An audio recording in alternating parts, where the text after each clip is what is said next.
Welcome, everybody. My name is Mina Jane, and I'm the director of the Ashland Public Library in Massachusetts. And I'm very, very thrilled to be here with Virginia Pye, who's going to be talking about her book, The Literary Undoing of Victoria Swann. And I think you'll have lots of questions because I certainly do. So we're going to jump right into it as soon as I say a couple things. One is I'd like to thank the Friends of the Ashland Public Library for supporting all of our programs. And Virginia let us partner with some other libraries in Massachusetts. And, I always say, if you've seen me before, that when libraries work together, we make magic.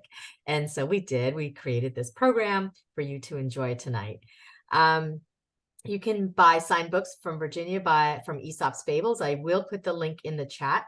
And I think signed books are gold, but you can also get them from the library. We do have a copy in Ashland. So Virginia Pye lived in Cambridge. Really interesting. Like, he started out in Cambridge, left Cambridge, and came back to Cambridge, and then wrote this book about the literary undoing of Victoria Swann, and realized how bookish Cambridge is, which I think is hilarious. You have to leave to come back to find it. So very true. welcome, Virginia. Thanks so much for being here. And did you find that the question about that is, was it always bookish and you didn't realize it, or did it become bookish while you were away? Well, I grew up in a house with a lot of books. And by the way, welcome everyone. I'm really happy that you're here. And thank you to the Ashland Public Library and to Tewksbury and to Wayland. Thank you. This is great. I'm excited to share with you about my novel, which came out on October 3rd. And it's set here in Cambridge and Boston and is very much a book lover's story, and like a tribute to readers and to writers and to librarians and to booksellers. And I've told people that all the good guys in my story are readers and all the bad guys don't read. And that's how you can tell if the person's a good guy or a bad guy. So, but anyway, I lived here. I grew up in Belmont, actually, and went to high school in Cambridge. And it was very bookish back then, but it took, I guess, living for 35 years in other cities. I lived with my husband in Hartford, New York City, where we both were in grad school, Philadelphia, and then Richmond, Virginia, where we lived for 17 years and raised our 2 children. And then we moved back here for his work. And I was so happy to be back in the Boston area. It had been a long time. I'd written 3 other novels, or 3 other books of fiction, 2 novels, historical novels, and 1 collection of short stories. And I came back and I was like casting around for what to write about and what to do. And I just started noticing how much people read here, like on the subway. I was seeing people in Cambridge walking down the sidewalk reading, like a book held up before their eyes, or like at a stoplight, resting a book on the steering wheel and trying to read before the light changes. And I thought, oh man, these people are hooked. They are, we love books. We do. So anyway, I can tell you more about how that directly led to me writing this particular book. And I can tell you more about it if you'd like. Absolutely. I think because other people that have been here know that I do terrible introductions. So I'd actually like for you to talk a little bit about yourself first, and then tell us about Victoria Swann. Okay, sure.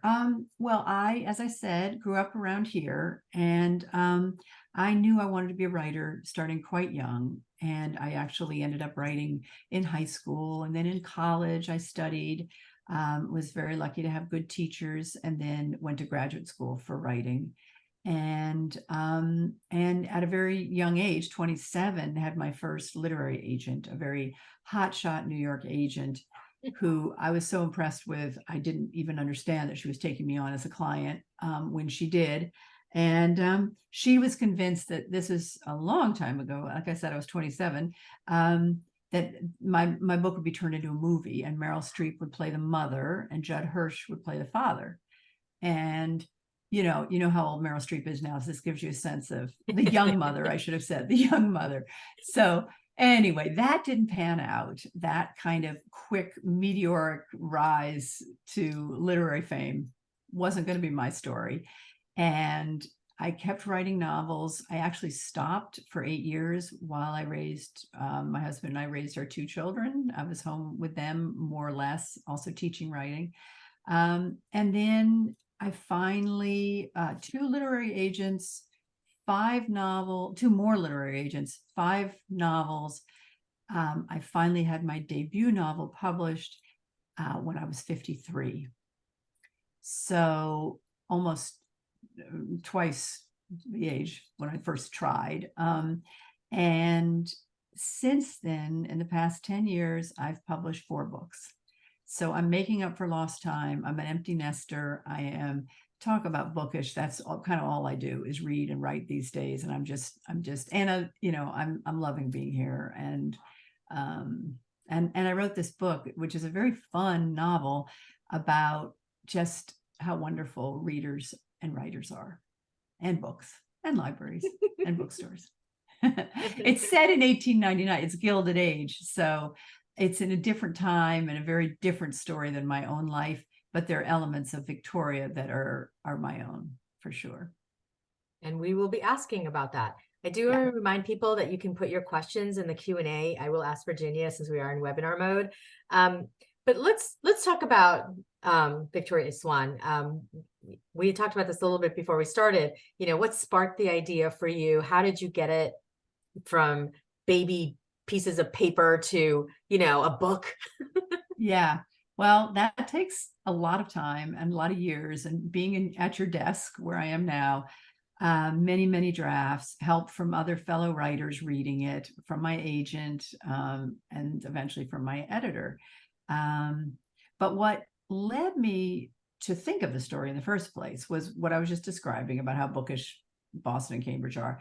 And then I also started noticing when I was walking around all the historic markers to the gentlemen of letters who basically make up a big part of the American canon. And they all seem to have lived in Cambridge and Boston at some point. I don't even know how we've managed this, but they did. And so walking around, I would see like James Russell Lowell and William Dean Howells, people I don't know that well, but Henry David not Henry David Thoreau, but Longfellow, E.E. Cummings lived in Cambridge, W.B. Du Bois, Robert Frost.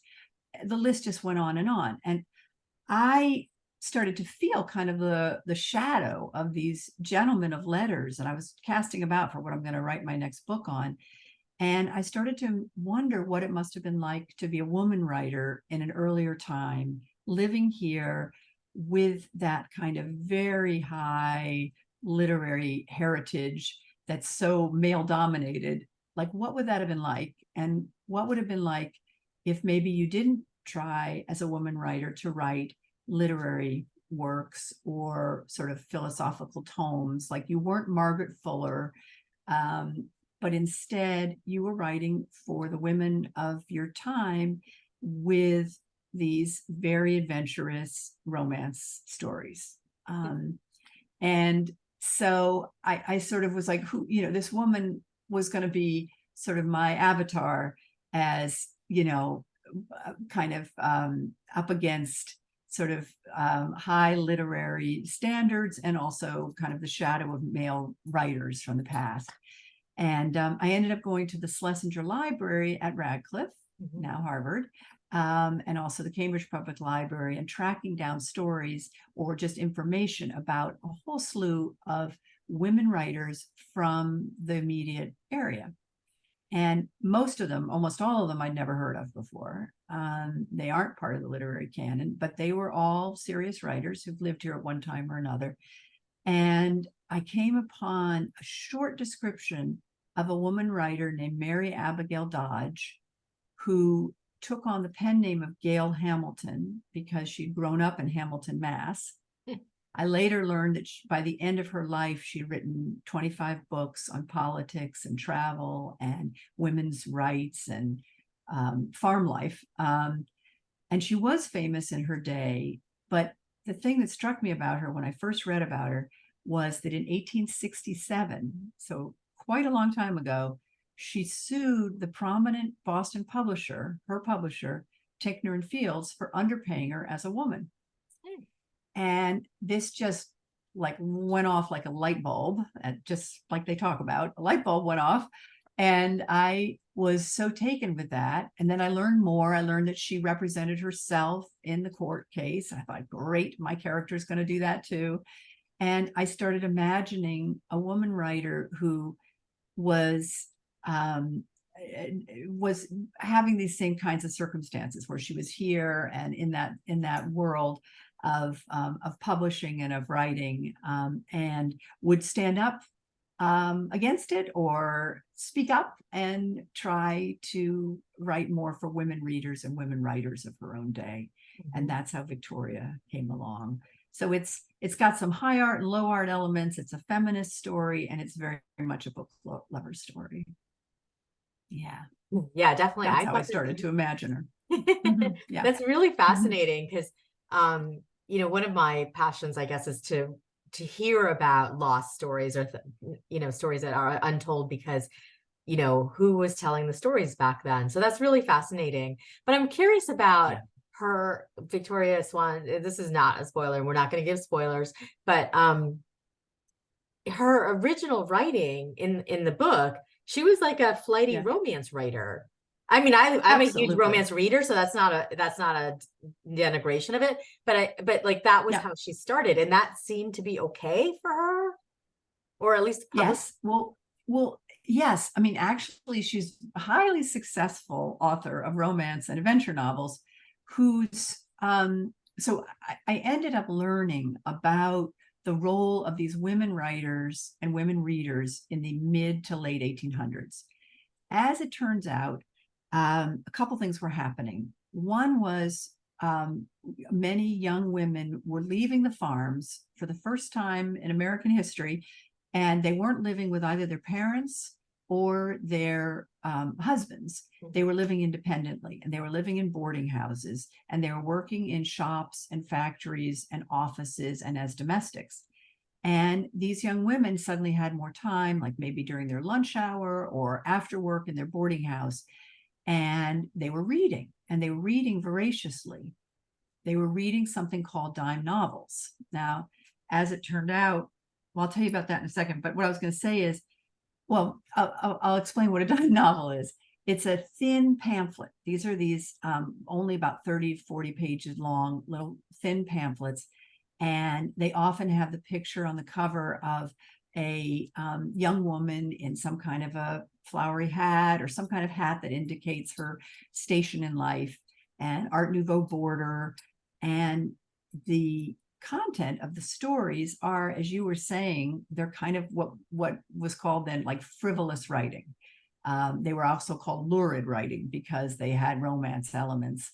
And always they had a woman in some sort of peril and being rescued by a man. And by the end of the story, if things have worked out, which I think they always do, she's, being proposed to or marching down the aisle. And I actually remember scenes where, a young man is proposing on bended knee, and she is, as she accepts, a white dove lands on her shoulder. So it's like all of our cliches of romance novels go back to this time. Mm-hmm. So these young women, the new women, as they were called, even in their day, are gobbling up these pamphlet and also the longer novels.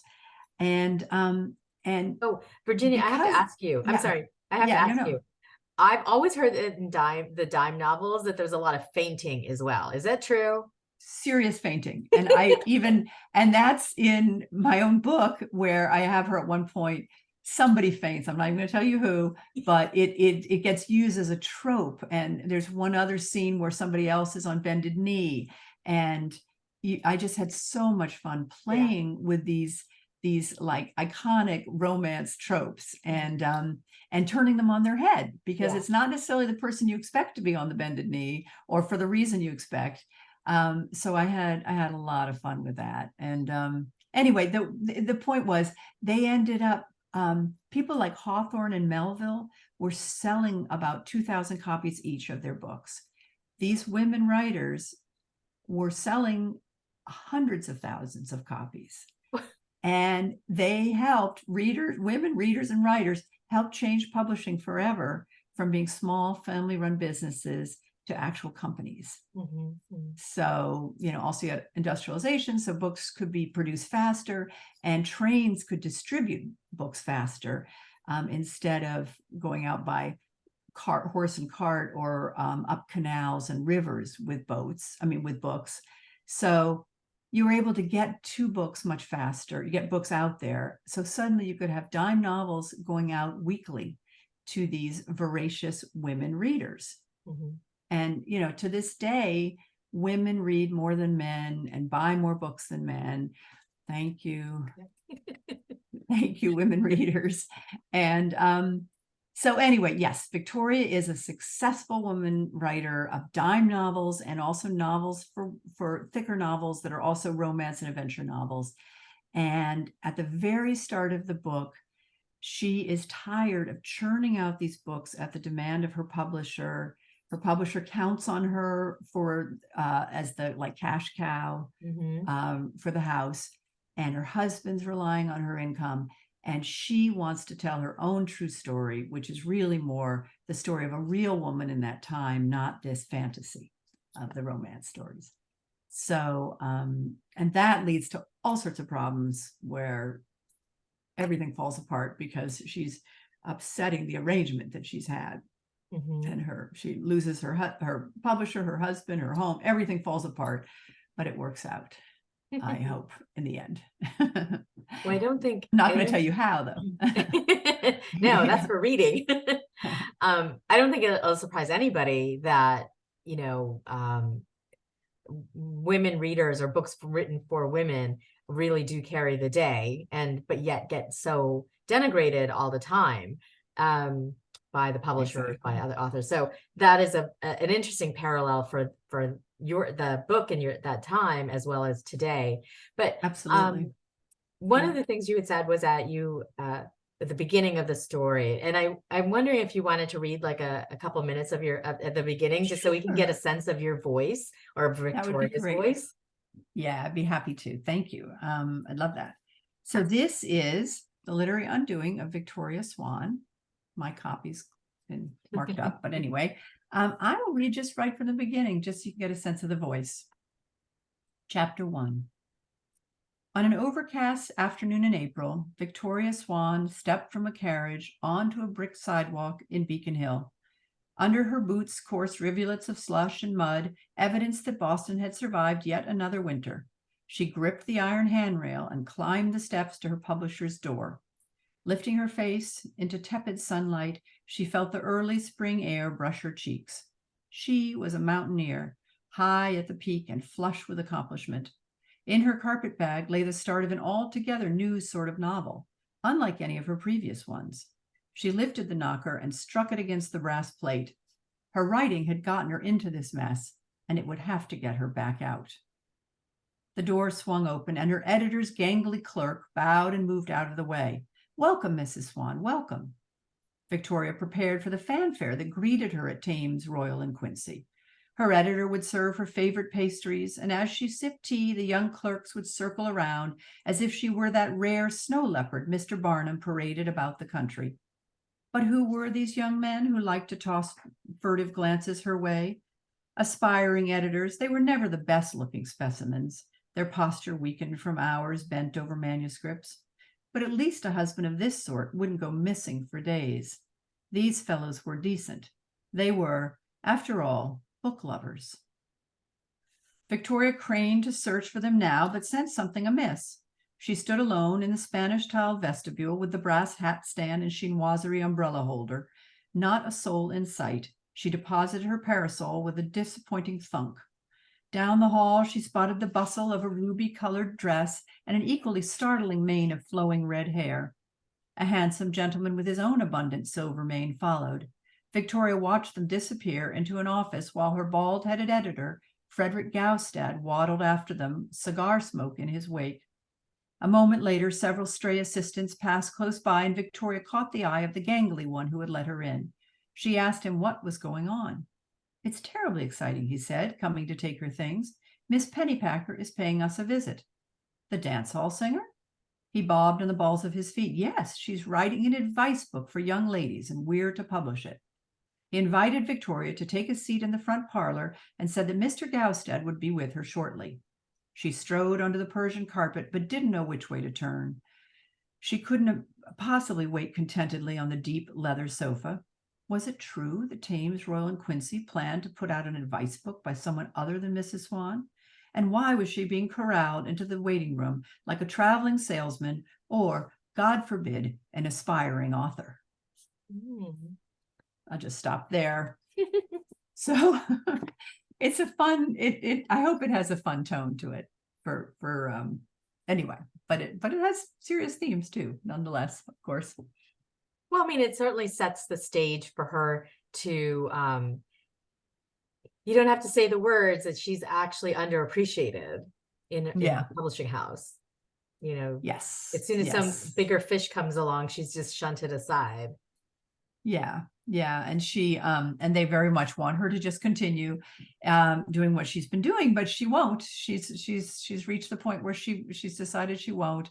And as I said, that leads to all sorts of chaos in a good way. And, you know, she has to have a number of challenges that she has to overcome, of course. And you know, so it really is also the story of a woman finding her voice, both on the page as a writer and off the page. So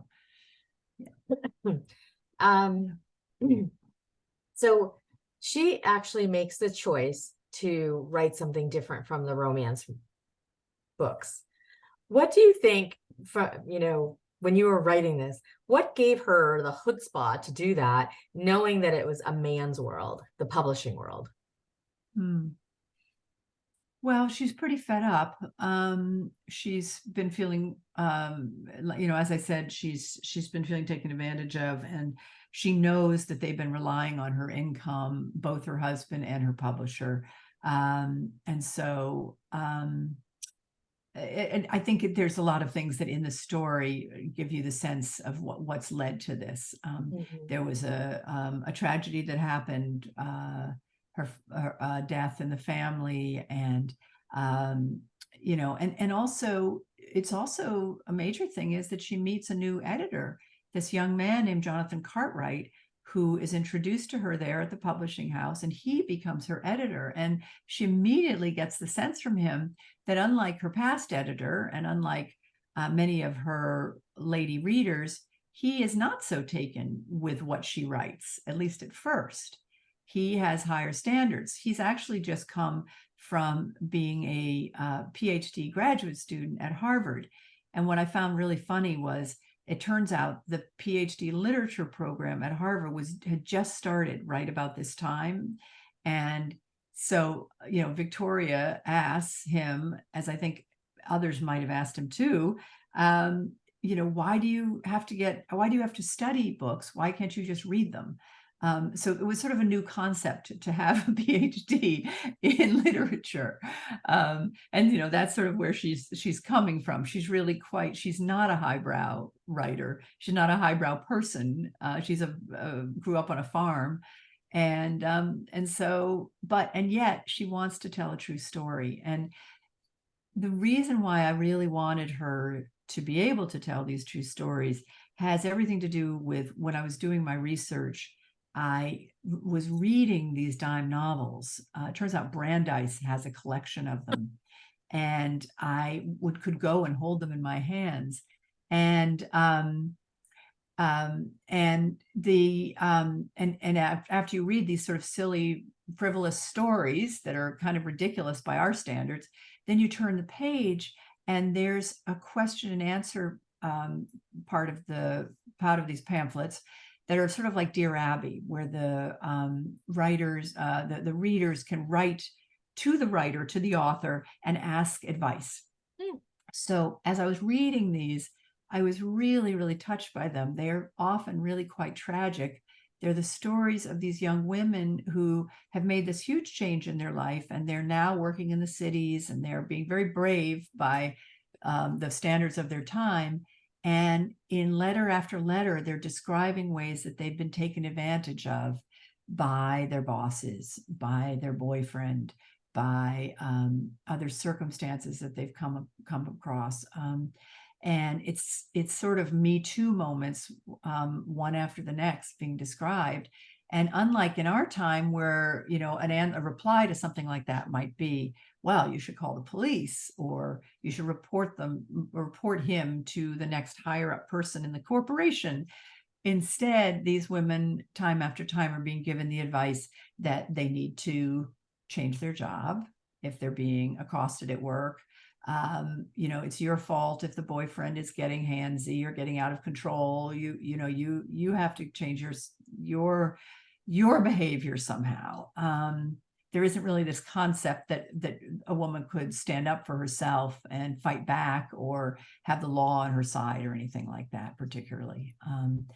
So that is the real story of what was going on. And then you turn the page after reading those in the dime novels, and that's where the advertisements are at the back. And these are almost all advertisements for women's medical needs. And they are things like monthly pills, and apparatuses that can be used, and post office boxes for doctors, where you could reach out to a doctor to try to have a procedure. And so basically, in this time, in the late 1800s, abortion was illegal. The Comstock law of the 1870s had made advertising contraceptives illegal. And so these were thinly veiled abortion services, and the things that these young women would need. And so I guess what these pamphlets showed me from beginning to end was the fantasy that the young women might have wanted to believe and wanted to fall into after their hard day at work, then the real cries for help from them in their letters, and then at the back, really how desperate their situations can become.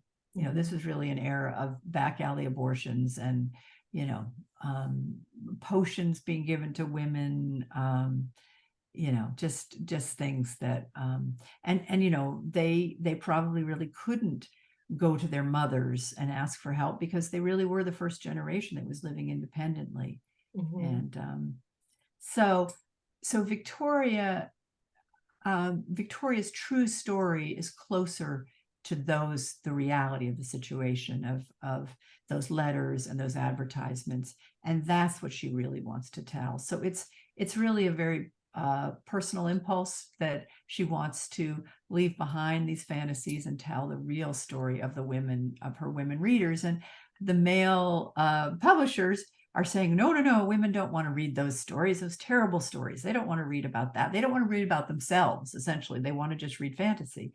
And Victoria's determined that no, they do. They want to see some representation of themselves. And in the end, she is able to write that book, a different kind of book, the one that she has the opening for in her bag, and it changes everything. And she finally gets to know her readers through that. Yeah. So that's the whole picture of how the writing reflects the world at that time, and particularly women's lives at that time. Stephanie asks, how do your experiences compare to Mrs. Swann's in that? Did you have any similar experiences in your writing career? What were they? Publishing has changed so dramatically, but yet not all that much. I think that's kind of true. And I have a lot of women writer friends. I mean, that's the other inspiration for this book, is just how many women writers are in the Boston, Cambridge, broader area. And I think we all share a feeling that I mean, maybe we don't all, but many of us share a feeling that we're doing good work and we can get to a certain level and we're being appreciated by certain readers, but there's often sort of a very highest echelon that's very, very hard to break into. And I think there's some statistics that book reviews are skewed more towards male writers, that sort of that level of being taken seriously does get more reserved for men. So for me personally, I don't know, I've just pressed on writing my own books and have had a lot of frustration with that. I've had a lot of rejection and all of that. And you know, I think that is the reality of what this business is like. And I don't know how much that has to do with being female or not. You know, I don't know. Because on the other hand, there are more women writers now selling books, but I don't know how seriously women writers get taken ultimately. Right. They're not the ones. Yeah. They're not always the ones getting the awards and the accolades and things like that, the Pulitzers. So at that higher echelon, but I mean, it's much better than in Victoria's day, let's put it that way. But and I do have some of that frustration, but it's hard to say whether my frustrations are just sort of general or whether they have to do with gender or not as much. But I don't know. Yeah.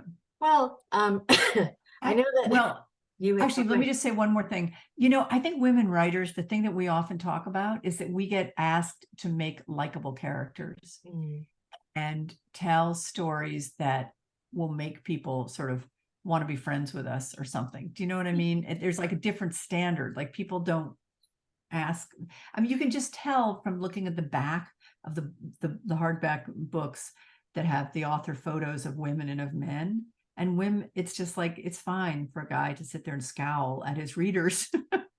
And women are, you know, are sort of being asked to do something else. You know, it's sort of the typical, we're supposed to juggle and do dishes and, you know, feed our kids and do everything all at once. We're supposed to do it all. So right. Well, I noticed that you had won the Indie Author Award for, was it your second book? It's actually my third book. It was a collection of short stories called Shelf Life of Happiness. And it came out in 2019. And these are contemporary short stories told from the perspective of different characters of different ages and different circumstances, but all of them are sort of striving for happiness in this somewhat frustrated way, but not ultimately. So I do you know, I'll often have a sort of an uplifting sense of before something's done. So, but curiously, you went towards indie publishing. Was that because there was any difficulty getting into publishing for you? This was your third book, so you'd already been published. Yeah. So those are all my books, all four books have been published by legitimate but smaller presses. Oh, okay. Yeah, they're not, none of them are self-published. They're all published by you know, good presses for what they do. So for example, Shelf Life of Happiness is published by a press that only does short story collections and poetry collections. And my first two novels, which are post-colonial novels about Americans in historic China, and those are both published by a small press that I really liked working with them. They're very, very professional, very, very good. And they were respected, and they get books into bookstores. And so I can't say that I haven't tried the larger houses, but I've had good luck with the smaller ones. Yeah, and I think from my understanding, it offers more opportunity to more people to not have to go through one of the big publishers that get, you know, many thousands of manuscripts every week. Yeah. Kind of thing. Yeah. No, it's all ridiculously selective on every level. I'm the co-fiction editor at a literary journal here in Cambridge called Pangyris, and we get a huge number of short stories sent to us, and I enjoy reading them and everything. But I don't know, it's great. So many people want to write and so many people are writing. So yeah, the competition is stiff, but it's really good if that's people, if you happen to be doing that out there, press on. because the only way to do this profession, or as a hobby or anything, is to just do it and just keep doing it, because you get better with practice and you have more success just by throwing a lot of darts at the dartboard. Right. And unlike Victoria, we have the Yeah. internet, so there's a lot of outlets potentially too. Mhm. So Judith says or asks, Yeah. do you think Victoria has better opportunities by being in Boston? Well, then being where? Maybe like out in the countryside? Yes, Yeah. probably. Absolutely. Absolutely. I mean, and that's what brought her to the city first time, was with her manuscript to try to convince her publisher to sell it, and I mean to purchase it.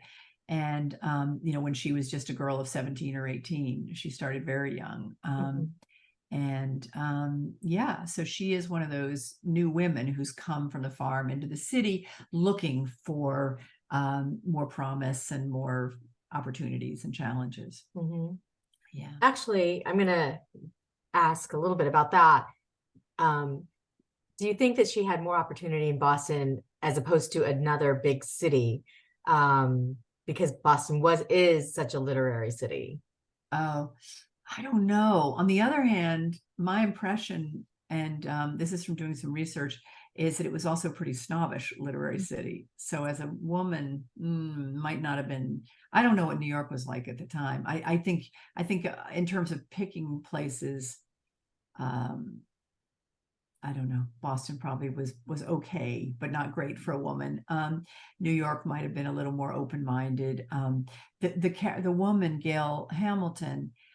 Here's a crazy story about her, Mary Abigail Dodge. That her pen name was Gail Hamilton. She wrote essays, so she wasn't like Victoria. She wasn't a creative writer. She was a sort of more like a magazine writer or a feature writer of today. And she managed to sell her first stories to an editor who, I can't remember what his name is, Gil Bailey. He was the editor for Uncle Tom's Cabin, had a very big reputation. And he took her piece, a couple of her pieces, for his magazine, National Magazine. And then he proceeded to ask her if she wanted to move with him and his family to Washington, D.C., and be the nanny for his children. And so now you see what we're up against here. So he wanted, and he thought, and you can then be privy to the politics of Washington, and you can write about Washington too. And she did do that, actually. She wrote about Washington in more sort of essays or reporting type pieces from Washington. But meanwhile, she's taking care of her editor's kids, which of course we think is just completely nuts and inappropriate. But back then, this is what I'm saying, as a woman, it wasn't considered unheard of. She was a single woman. So of course she'd be good with children. And of course she, wouldn't mind doing that. It's like, who would offer that to a male writer? No. So he might have offered a male writer to come and work at the magazine. Women were not editors at the highest levels. They were managing editors. They were not the deciders at the very top in this time. So anyway, so in terms of the imbalance of things, it was worse back then, for sure. Yeah. Now women, many women are in publishing. Like I don't know if women run publishing at this point, but kind of a lot of it. So yeah. Well, like any other thing, the highest jobs tend to go to not women. I'll just say. Right. That is a very good point. Yes. But it sounds like your research was amazing for this book. Aside from the actual light bulb moment, what was your favorite thing that you learned about this age or publishing or writing? Well, all of this informs sort of how I came to think about women readers and women writers then and now. It sort of is a tribute to them, to us, I should say, not them. And well, all readers, and all writers, but specifically women. But I also got to learn a fair amount about Boston and about Cambridge. I don't know. I just found some other fun tidbits. One that is not fun at all, it's actually quite tragic, was about the opium dens in Boston. I came upon actual photographs and descriptions of the opium dens that were down by the harbor. So going down from sort of the State House down towards the harbor. And this is where they would attract sailors coming in to the harbor. And that led me to learn a little bit more about, and there were also brothels in the same locations. And I started to learn a little bit about the Chinese immigrant women who were brought in to work in these brothels and opium dens, and or were just brought in and then didn't have any other employment opportunities and got kind of sucked into that world. And so my character's husband, Victoria's husband, Raymond Byrne, has an opioid problem, an opium problem, and it led me to learn a bit about this and about the circumstances around it. And it was, again, another thing that's like back then is so much like today, which is it's a tragedy taking place hidden in plain sight. It's people's lives being ruined, and you can see it. Those opium dens are illegal, and yet they were allowed to exist. And these women, I felt for very much the Chinese women, because in 1875, the Page Act was passed, a federal law outlawing Chinese women. And it was the very first immigrant law in the US that outlawed one particular group, the first group to ever be singled out like that. And it's because that era, starting in the 1870s or so, was very puritanical. And that's where the Comstock laws come from. And, these laws, the anti-abortion laws, all of it. And part of that was they outlawed Chinese women coming because the assumption was they were only coming to this country to be prostitutes. So when we just know that can't possibly be true. And yet these women were singled out and not allowed to enter the US. Soon thereafter, all Chinese immigrants, were male and female, were outlawed. That was the Chinese labor law of 80 something. But it was first these Chinese women. So I guess my favorite part of the research has to do with, I somehow by the end of it had a bigger picture than I certainly ever had before about the lives of women during this whole period, the mid to late 1800s. And I hope I successfully wove some of those stories through the book, not in a pedantic way, but just as part of a fun yarn. There's scenes in an opium den in Boston. And anyway, my Victoria ends up caring about those women, those Chinese women. So anyway, Wow. and also she writes about that. She writes about the opium den, and that in fact leads to some book banning, which meaning her own book. And so I'm like, oh my gosh, everything, one thing after the next, was these parallels. The Me Too movements, the anti-abortion, the immigrant rights, the opioid issues, and none of it, I did not, and book banning, I did not sit down and decide, I'm going to write a pedantic book about these issues in American society today and the past. All of it came out organically as part of the research. And every time it was like, holy moly, you are kidding me. Like, wait a minute, that happened. And now it's happening. Like with the Comstock law, I'm reading about it.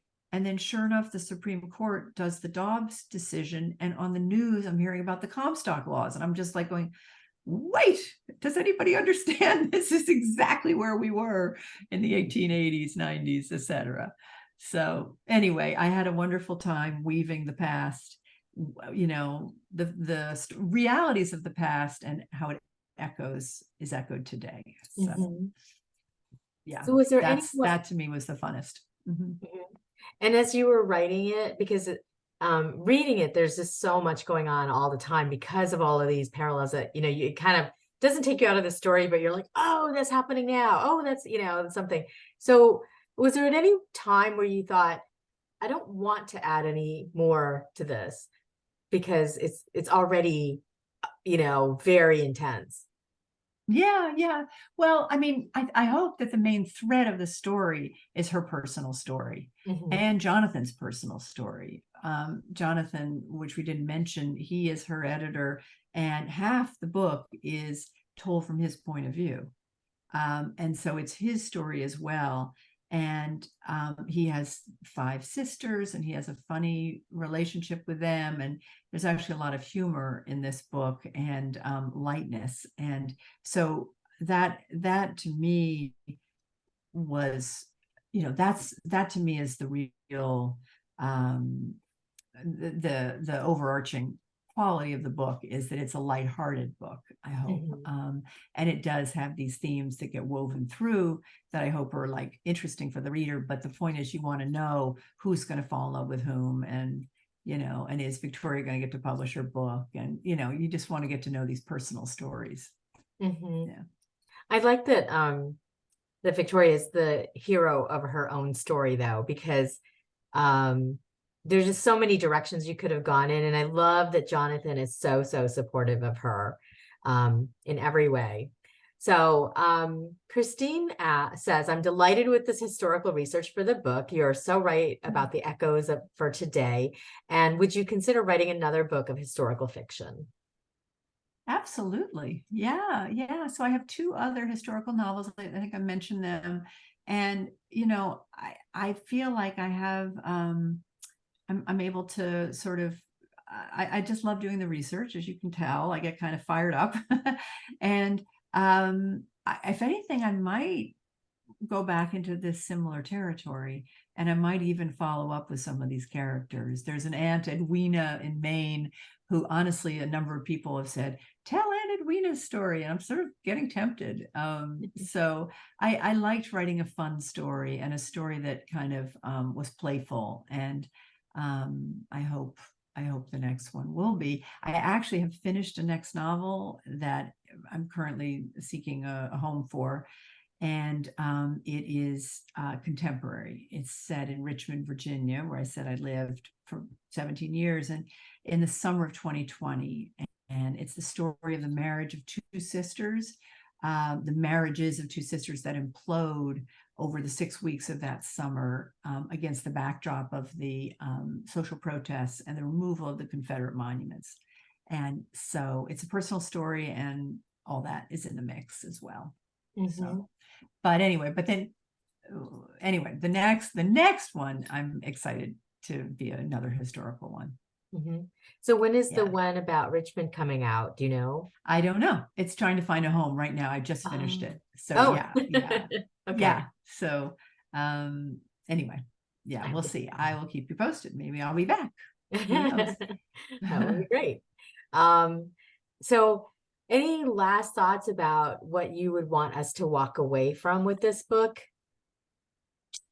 Well, um, I don't know. I think I want you to have fun with it, enjoy it. I hope that it's an entertaining story, um, an enjoyable one. That's probably first. And then there are a lot of pieces to it that I guess have to do with how the past is still with us, and it's important to know the past. And finally, just how important it is that we have books and readers and writers, and that it's I feel like by coming back here, and now to go all the way back to the beginning of our conversation, but coming back here, it feels like I've joined my tribe. I've joined my people. I have lots of writer friends. I love being in our many wonderful bookstores. Thank you, Aesop's Fable. And and these are good people who read, and people who write, and people who care about books and care about libraries. Mhm. So the final scene in my book is set in the Boston Athenaeum and is a tribute to that library and other libraries. And, you know, there's a reason for that because it's really important to our democracy. Mhm. So I think that we stay informed, we stay connected through reading and writing. That's right. And I also love that Victoria did find her own voice and found a way to amplify it so that she could help the people that she cared about. I thought that was, I thought it was just such a wonderful aspect of the story. Thank you. I really appreciate that. And it's kind of funny that I left that off the list. Of course, I should be at the top of the list. That we find our voices. Of course, I knew I was missing something. But yes, of course. And you know, my encouragement to fellow writers out there and readers is just press on, you know, and write your story, share it. And we need to hear all the voices. So Yeah. Well, the reason I yeah. said that, and just before I go, and Virginia Lemire says, thank you very much for talking with us. Aw, thank you. Thank you, Virginia. Great name you've got. Yes, sorry. Oh no, I was just going to say that I think that as a reader, we take away from a story what hits us the hardest. And for me, it was the voice, like her being able to find her voice. And so I, you know, I think everybody's going to have a different like takeaway, and that's because of their own past and their own history. That's true. That is very, very true. And that's what's wonderful about books. It's just, I mean, I just marvel at it that it's the meeting of minds through the written word. You know, I can write something and you can see a picture in your head from it. It may not be what I see in my head, but it works somehow if it works. It's the whole thing is just we're so lucky, you know, we get to share this. So Absolutely. yeah. So Well, anyway, I hope you all consider getting my book if you haven't read it. And I'm happy to sign it. I think the bookstore is going to try to arrange that. And I'm also available. I have my email on via my website. And I have a newsletter, which I encourage you to sign up for if you're interested. awesome. Yeah. I think we'll look forward to more news from you about your upcoming books. So thank you so much for Thank this, you, Mina. and for Appreciate everybody. it. Yeah. Take care of your cough. I hope you feel better. Thank you. Yeah. It's very You did annoying. great. You didn't cough once. You did perfectly.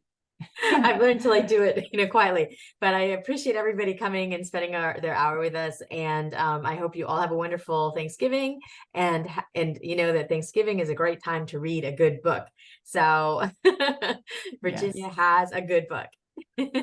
Thank you so much. Yep. Have a good night, everyone. Thank you. Thanks for coming. Good night. Good night.